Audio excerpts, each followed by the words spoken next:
monumental achievements that turned into an emergency room for some top fantasy studs. Hi, and welcome to CBS Sportsline's Fantasy Baseball Weekly here in Week 19. I'm Amber Wilson. On July 25th, Alex Rodriguez hit home run 499 and Tom Glavine picked up win 299. And 2 days later, Barry Bonds hit homer number 754. And for over a week, we had no news to report as they all missed on their opportunities to make history.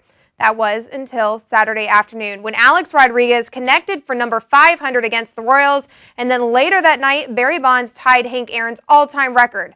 Tom Glavine surely watched his fellow future Hall of Famer Saturday and turned in a dynamic performance Sunday against the Cubs to join the elite group of 300 game winners in baseball history. So now let the pressure be lifted from all three of these guys.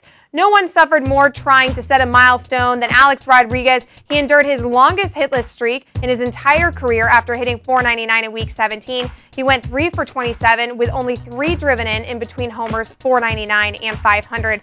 Saturday and Sunday, he had as many hits as he did that entire week and drove in 4 in those 2 games, so you can see that the weight is clearly off his shoulders. Barry Bonds failed to drive in a single run in the 5 games he tried to tie Hank Aaron, going 2 for 14 in that stretch with 2 singles. On Saturday, he wasn't retired at all by the Padres. After he tied Aaron in the 2nd, Barry was walked 3 straight times before being replaced by a pinch runner in the 8th. Glavine left his first game with a chance at 300 with the lead against the Brewers, but tied a season high with 5 walks that limited him to only 6 innings, and the bullpen blew a slight 2-1 lead. On Sunday versus the Cubs, in his second chance, Glavine got a little deeper and got a lot more help from his lineup, and the bullpen held on to give Glavine number 300. Sunday's Mets-Cubs game marked the return of Kerry Wood to the mound for the first time since June 6, 2006, but more disturbingly for the Cubs, the departure of Alfonso Soriano. Soriano pulled up lame running the bases in the 3rd inning Sunday night with an injured leg. Another top fantasy pick, Miguel Cabrera, left Sunday's action early after getting hit by a pitch in his left elbow. It glanced off of his protective gear, but still the swelling was enough for the Marlins to take out their slugger. Cabrera had hit in 8 straight games for the Marlins and had homered in 4 of his last 7 games before Sunday. And we welcome in senior fantasy baseball analyst Eric Mack to the show to talk about these boo-boos. And what's the latest on Soriano and Cabrera? Well, one's certain to play this week and one is going to be out a month. The news is considerably better for Cabrera owners. He was hit on the elbow, but he's like a medieval knight with all that armor he wears. He's fine. He'll be in the lineup Tuesday, so keep him active in all leagues. Soriano, not so much. He's headed for the DL and has to be reserved in all leagues. A quad injury for a leadoff man is terrible news. Even if he gets back inside a month, he'll be limited on the bases and at the plate. Remember Carlos Beltran, his fall-offs the past few years, all related to a quad problem. Sorry could be the same deal, and all we can tell you is really, we're sorry. All right, and Kerry Wood looked good out of the pen for the Cubs in his first appearance. What's the latest with Chicago? What are they going to do with him? What are their plans for him? Is he worth a flyer in fantasy leagues?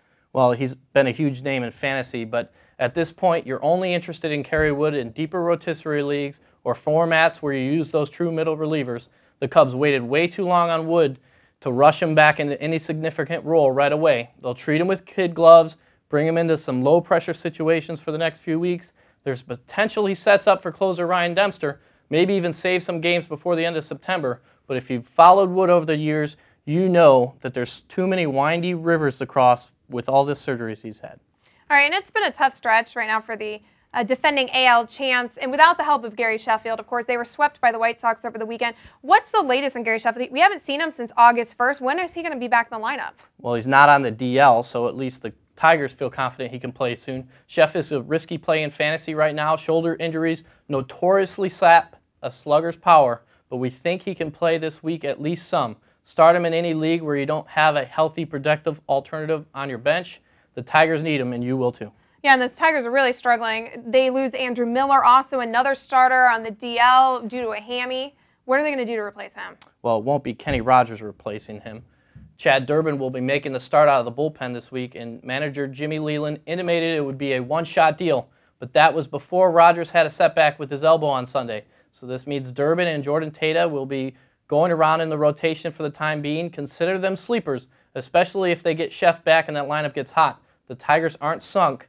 Hitting is cyclical, so expect them to heat up, and any pitcher getting starts for that team, that offense, can be a sleeper in fantasy league.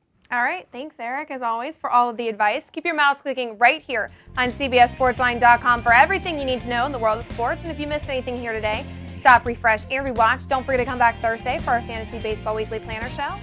I'm Amber Wilson for Eric Mack. Have a good week, guys.